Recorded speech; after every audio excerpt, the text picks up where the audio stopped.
Right. Well, as I mentioned, we are going to be in Revelation chapter 6. So if you have your Bible, let me invite you to turn to Revelation chapter 6 as we continue our study of the book of Revelation. And let me remind you that we are going to be, we're recording all of these. So if you get behind, want to know what's been said previously, I'm not going to do really long reviews. That'll make slow us down. But if you just go to our website, our app, look for this logo, you find that logo, and you can get all of the previous services. So I encourage you to do that. And I think I mentioned to you before that if you get behind, you can actually speed up to where you can listen. I mean, make me sound like a chipmunk if you want. Just speed it up, get through it a lot faster. But encourage you to get caught up through that if you want to get caught up. We've walked through now 5 chapters, and where we last left off, we had the question of who's going to be able to open the scroll, and we got to see the scroll, and it was sealed with 7 seals. Now, we're going to start in chapter 6. We're only going to get through 8 verses tonight as we look at the 4 horsemen, as we often refer to them.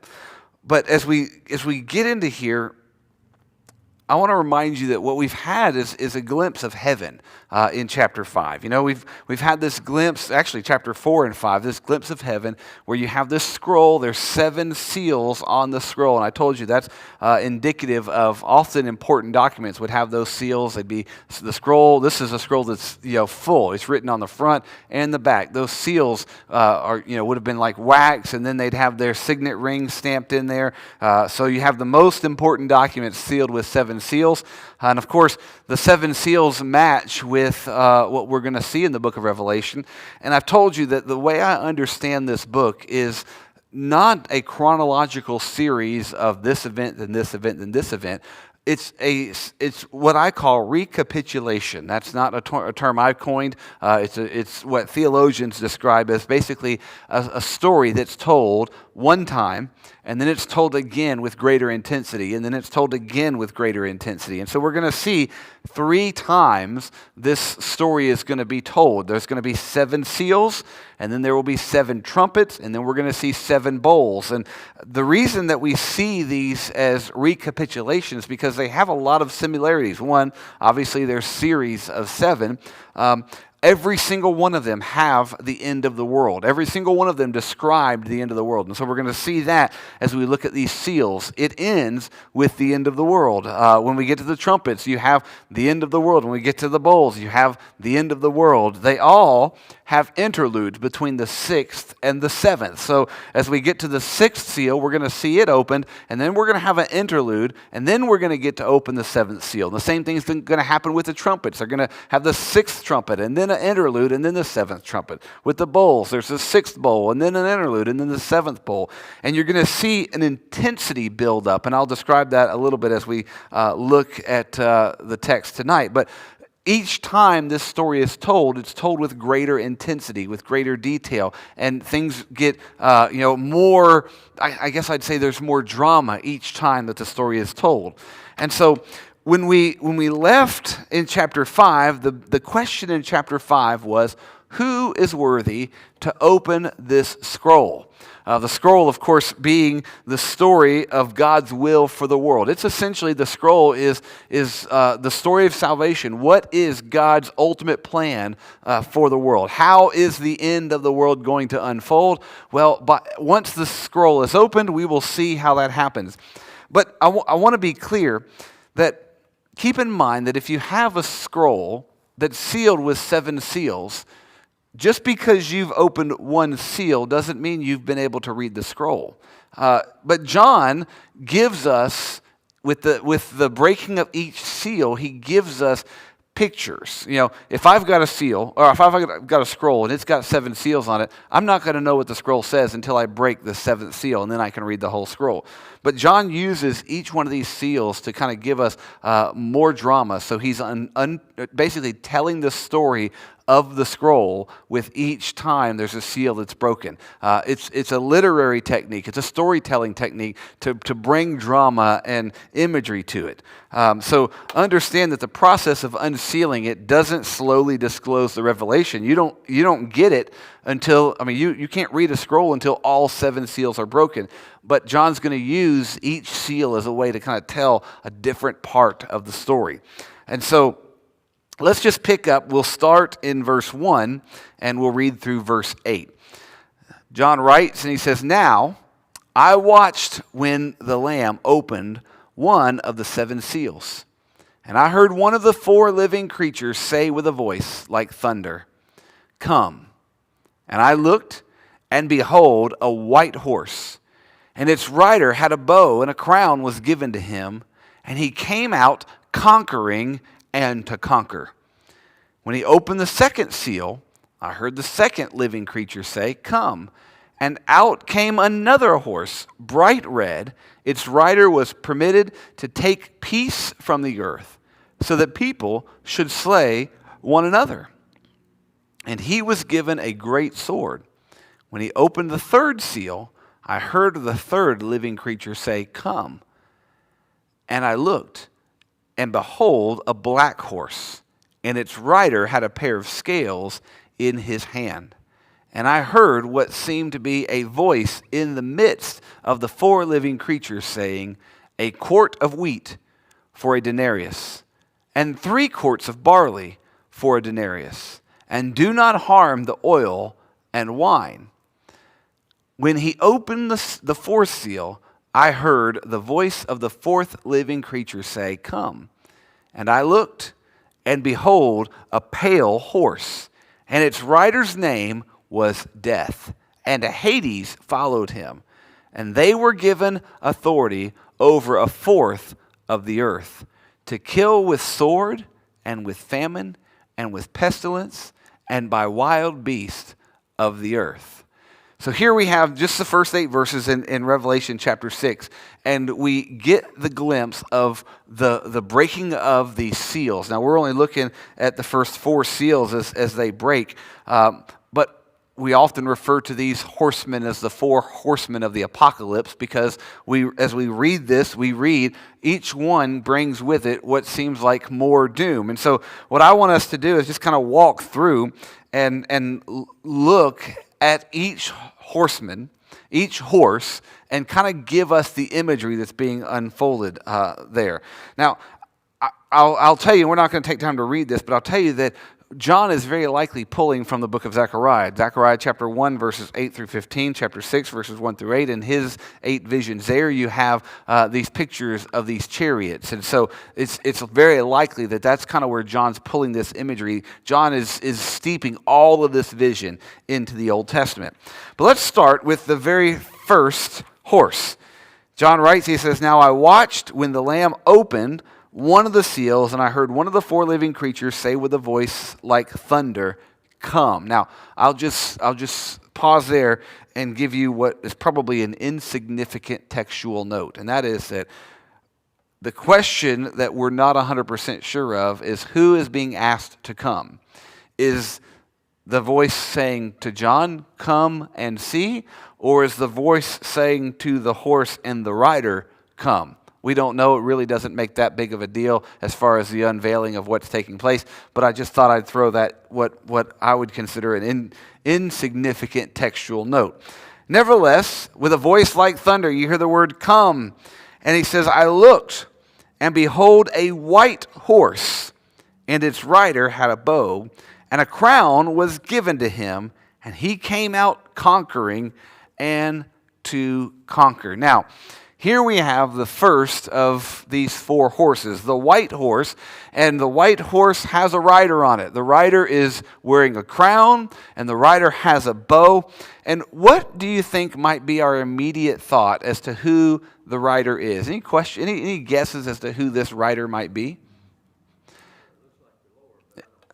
Yeah, it looks like the Lord. I mean, we with us having read the whole story, we immediately, our brain goes up over to chapter 19. So let me just get you to turn over a few chapters to chapter 19.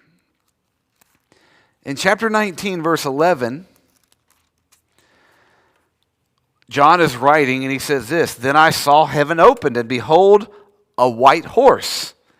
The one sitting on it is called Faithful and True, and in righteousness he judges and makes war. His eyes are like a flame of fire, and on his head are many diadems, and he has a name written that no one knows but himself. He is clothed in a robe dipped in blood, and the name by which he is called is the Word of God." Now, who is on the white horse in Revelation 19? No doubt, it's Christ. Christ is on the white horse. No doubt there. But I'm with Don on this one. Christ is not the one on the horse in chapter 6.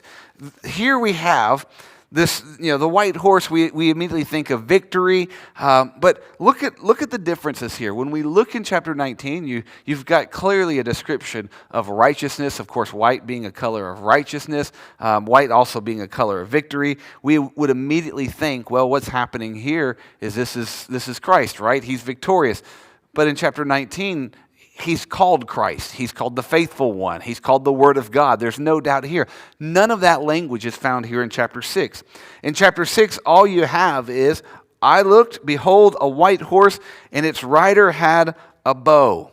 Now, in the Old Testament, the bow is the symbol for war.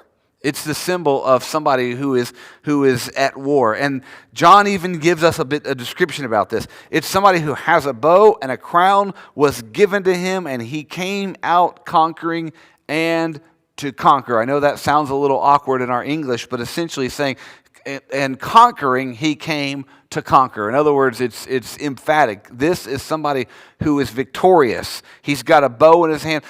What we find in this white horse is the picture of war. This is somebody who is ready to go to battle. This is the crowned rider, represents the conqueror, the warrior, the one who is in battle, ready to fight. And, each one of these represent what I would consider some type of evil. As we look at all of these, we're going to see, a red horse, a black horse, a pale horse. I like the way they translated that word in the English Standard Version as pale. We'll get to that in a minute, but the color is actually like a yellow-green. It's like literally the color of rigor mortis. Rigor mortis is kind of how they're describing it there in the fourth horse. But nevertheless, this first horse is the horse of war, and it represents some of the worst that the world has to offer. You say, well, why do I think this is evil? White horse, conquering, those are images we would think of Christ. Well, there's some key language that's used here, and I don't know if you caught it, but look at what it says. The rider had a bow, and a crown was what? A crown was given to him. Jump to verse 4. Out came another horse, bright red. Its rider, I'm reading from the English Standard Version, was permitted. The same Greek word, the Greek word didymai, is there. It's basically saying was given, was permitted. In other words, when we see this word in the book of Revelation, it is usually given for the purpose of letting us know that God is in control. God is the sovereign one. This is essentially divine permission for evil to carry out some nefarious work. And so one of the main reasons, I think, and there are commentaries that you can read that'll say, well, no, this is the writer, this is Christ, this is the proclamation of the gospel in the midst of the tribulation. I don't think that's what's being described here at all. I think you have 4 horsemen, each one representing a different aspect of evil in the world, each one given permission to happen, each one given permission to take place. God is the authority. Nothing happens that he doesn't allow to happen. We read about that in the book of Job, where Satan is given permission to go after Job. And that's kind of what happens here. This horseman on the white horse, he represents the evil of war, and he's given permission to come and to conquer. He's given permission to come and wreak havoc. And so, this is not somebody who is Christ. Christ doesn't need to be given permission. He has authority. You see this language not just here with the four horsemen, but you see it with the occupants of the abyss. Chapter 9, verses 1, 3, and 5. They are given the beast of the sea. Chapter 13, verses 5 and 7. They are given permission, if you will, or he's given permission. The false prophet, chapter 13, verses 14, 15. Again, the same word. There is this giving of permission. It's divine permission for evil to carry out a nefarious work. You say, well, why would God give divine permission for evil to take place? Well, because of the fall, evil exists in the world. Mankind messed up. You hear me say all the time, Genesis 1 through 11, the prologue tells us God created everything perfect, man messed it up, and sin is a big problem. Well, God is giving permission for sin to be a big problem, for sin to do its work, because ultimately, when it's the judgment of the world. Sin, all the bad things that happen are a judgment because of our disobedience and our sin. And so this first horseman represents war and all of the evils that come along with it. And if you look, I want you to put yourself in the Greco-Roman world, in the chaos of the Roman world, where wars were happening all the time. I know there's a lot of wars that go on here, but wars, that's the way things work. You always, if you look throughout history, enemies come and they conquer. And then after they conquer, the next step happens and the next thing happens. And I think you'll see that it's almost like an unfolding. As each seal is broken, these four horsemen represent war that takes place. And then we have what often happens as a result of war. Death takes place. That's the final horseman. So you see kind of the unfolding here. The war is kind of the enemy from the outside. We're afraid of the enemy coming in and attacking us. But the next horse, this is the red horse. So you see in verse 2, I looked and behold a white horse. Then you see in verse 3, when he opened the second seal, I heard the second living creature say, "Come." And out came another horse, bright red. The Greek word is similar to the word fire, which is basically describing this as like fire red. It's bright red, and its rider was permitted to take peace from the earth, so that men should slay one another, and he was given a great sword. And so now we have the horseman that represents war. Now we have the horseman that represents strife, turmoil from within. This is man against man, people fighting one another, people letting evil take over them to where they're killing one another and fighting against each other. It's bloodshed and violence. And you'll notice that the color of each horse is a picture, a symbol of what the horse brings. So with the white, you see it brings victory in war. The enemy becomes victorious. In the red, you have bloodshed, people fighting against one another. And it says they have they're permitted to take peace from the earth, so that men should slay one another. And he was given a great sword. This sword represents, of course, the authority to kill and to destroy. And so you have, strife with one another. You have war that's taking place. And then as we continue, we get into verse 5. So we have, again, the white horse represents war. The red horse represents strife or turmoil, bloodshed, if you will. And then we have the black horse. It says in verse 5, when he opened the third seal, I heard the third living creature say, "Come." And I looked, and behold, a black horse, and its rider had a pair of scales in its hand. And I heard what seemed to be a voice in the midst of the four living creatures saying, "A quart of wheat for a denarius, and 3 quarts of barley for a denarius, and do not harm the oil and the wine." And so now we have this third horse, which represents famine. You have, I mean, if you are involved in war, the war comes and then the bloodshed comes, and then often famine follows war, where those who are the refugees, those who are not the victorious one, they're the ones that are struggling. You have the rider on this black horse with scales, and the scales have been tilted to where things don't equal out the way they used to. I mean, essentially you have a 10 to 12 time increase in inflation. You know, what normally would cost you one thing, now the prices that they're giving are 10 to 12 times more. Famine is taking place. Scarcity, it's hard to get things. This is a lot more than not being able to find toilet paper in the midst of COVID. This is people that have nothing to eat. This is, essentially a quart of wheat for a denarius. A denarius is a day's wage. What you would work for, you could feed yourself good wheat for one day, or 3 quarts of barley. Barley was not as filling, so essentially you could feed yourself barley for 3 days on the same price for a denarius. And I want you to notice something. He says, and do not harm the oil and the wine. Now, you say, well, that sounds a little weird, barley and wheat, but the oil and the wine aren't harmed. Well, I think this has to do particularly with the increasing intensity of what happens every time the story is unfolding. Here we are with the 7 seals, and in these 7 seals, there's famine, but it's not complete and total famine. You still have the oil. You still have the wine. A lot of scholars that I've read, commentaries I've read, noted that when it comes to wheat and barley, if you have a drought where there's no rain, the wheat and barley are going to be the first things to dry up because they don't have a very deep root system.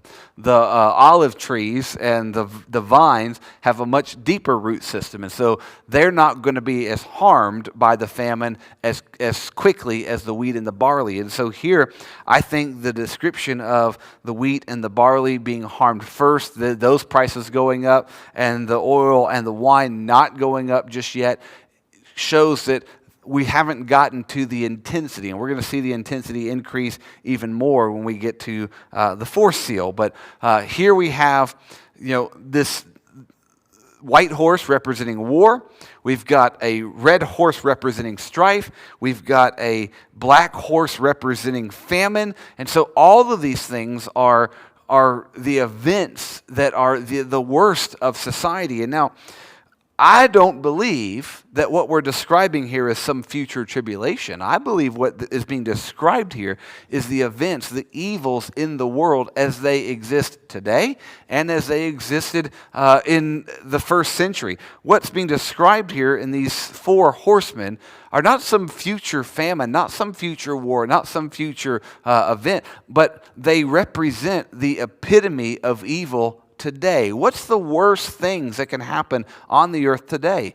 War, strife with one another, famine, nothing to eat, and then ultimately the worst thing that could ever happen to us is there in the 4th seal. He says in verse 7, when he opened the 4th seal, I heard the voice of the 4th living creature say, come. And I looked, and behold, a pale horse, and its rider's name was Death, and Hades followed him.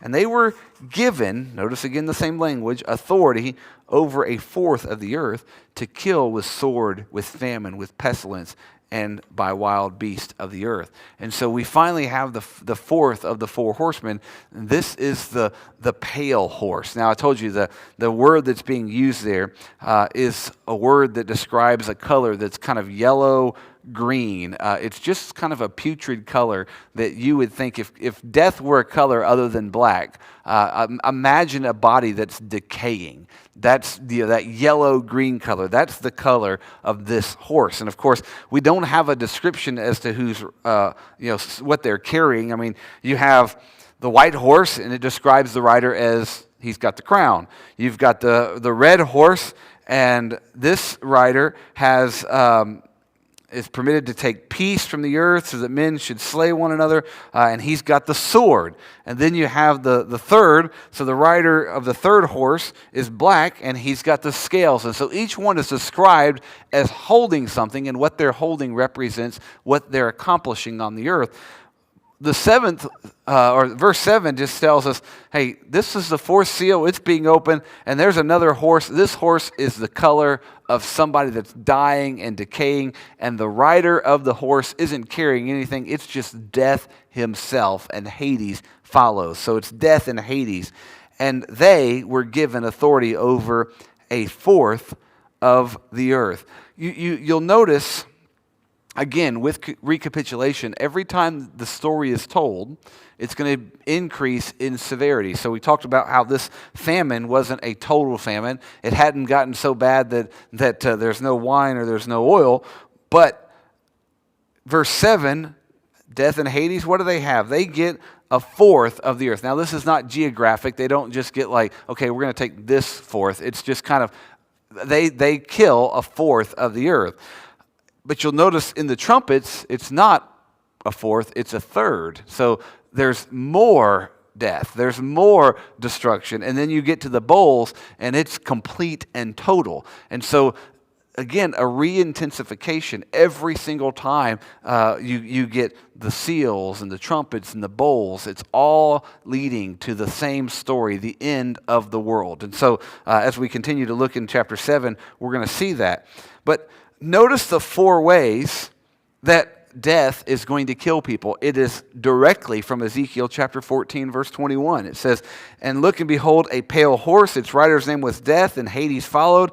They were given authority over a fourth of the earth to kill with sword, with famine, with pestilence, and by wild beast." And so that's a direct quotation from Ezekiel chapter 14. I don't think there's any major significance to the four different ways other than to refer people back to Ezekiel and to say, hey, this is what's happening here. And so what we're seeing is each one of these seals slowly being opened, and each one revealing a calamity on the earth. These four horsemen represent the four, I would say, worst things, worst case scenarios for the world.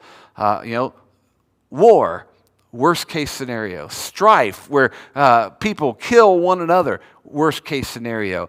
Famine, where there's nothing to eat. You can't afford to buy anything, worst case scenario. And then obviously death. Nothing is worse than death. And so what you're seeing here, again, is just a telling of the evil and the judgment of sin. If we're having, in the book of Revelation, the story of the eschatos, the end of time, you start off as he gets this vision. You have this vision in heaven. He sees heaven, and who's at the center? God is at the center. Everything points to the throne. You see the Lamb who can open and say, hey, let me unveil to you how the story unfolds. And the story begins with judgment. Sin has entered the world, and because sin has entered the world, you have war and strife and famine and death. All of that is a result of sin. This is not something that has to be far off. This is something that the world experienced as soon as Adam and Eve sinned in the garden. This is something that the world was experiencing in the first century when John wrote this book of Revelation. This is something that is being experienced even today, where there are places on this earth that are experiencing war and strife and famine and death. And so John is unveiling this story to the point where all of it's going to come to the place where Christ is victorious. I just want to give you, I see I got a few more minutes. I just want to give you a little bit of foreshadowing. What you'll find, what did we notice when Christ was at the throne? What did we see happen? Go back to chapter 4. Jump to verse 5. And you'll notice from the throne is what? From the throne come flashes of lightning and rumblings and peals of thunder. Before the throne were burning 7 torches. So you have this description of lightning and thunder, this authority of God, as John gets a glimpse of this throne. As John sees Christ on the throne, God on the throne, he sees thunder and lightning. I want you to notice and look for, at the end of each one of these 7 seals, trumpets, bowls, you're going to see the same imagery. I'll just cheat a little bit and jump ahead.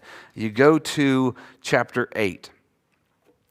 I'm just going to jump in verse 1. It says, when the Lamb opened the 7th seal, there was silence in heaven for about half an hour. And then I saw the 7 angels who stand before God. The 7 trumpets were given to them. Another angel came and stood at the altar with the golden censer. And he was given much incense to offer with the prayers of all the saints. And the golden altar and the smoke of the incense and the prayers of the saints rose before God from the hand of the angel. Then the angel took the censer, filled it with fire from the altar, threw it on the earth, and what? And there were peals of thunder, rumblings, flashes of lightning, and earthquake. You're going to see this at the end of every one of these 7, the 7 seals. After the 7th seal is opened, you have the thunder and the lightning. After the trumpets, the thunder and the lightning. After the bowls, the thunder and the lightning. To remind you that as devastating as what has just been described has happened, who is still on the throne? Who is still in control? If you ask me, chapter 6 really comes down to verse 17. The question that we're asking when it comes to these 7 seals is this: for the great day of their wrath has come, and who can stand? That's what we're looking at with these seals. Who can stand? Well, what are we going to find out in chapter 7? We're going to find out who can stand, because you're going to read about the 144,000, that interlude between the 6th seal and the 7th seal. So I'm getting a little bit ahead of myself, but as we look at these calamities, you have what I would consider the quartet of evil. You have war and strife and famine and death, all coming in as judgment on the earth for sin. So we're just stopping at verse 8. We've got time. Are there any questions or comments as we look at this section? What I really want you to pay attention to, again, I don't want you to just take my word for it. I want you to see it in the Scripture, is this recapitulation. So, it takes maybe about an hour to read the whole book. If you haven't already done so, just spend an hour and just say, okay, I'm going to read the whole book, and I want to see if I can see that cycle where it's a story and then another story and then another story, and see if you can see the story continue to intensify each time. I mean, there's so much symbolism here that it's written in a way that as the reader is reading it, they're saying, oh, that's bad. And then they're going to read it again and say, oh, wait, it's really bad. And then they're going to read it again and they're going to say, oh, it's really, really bad. And then we're going to come to the throne, and what we're going to find is all of the bad was a result of sin. But there's one who conquers sin, and that's Jesus Christ. And what is he going to do at the end of the book? He's going to take the garden and he's going to put it back. He's going to restore it. And so the whole book is basically telling the story of salvation from the fall of man to the restoration of man and us being back in the garden. So I hope that as we continue to go through this, you'll continue to see that. You got to wait 2 weeks before we get into the rest of the seals. Next week, business meeting, and then following that, we will be back in chapter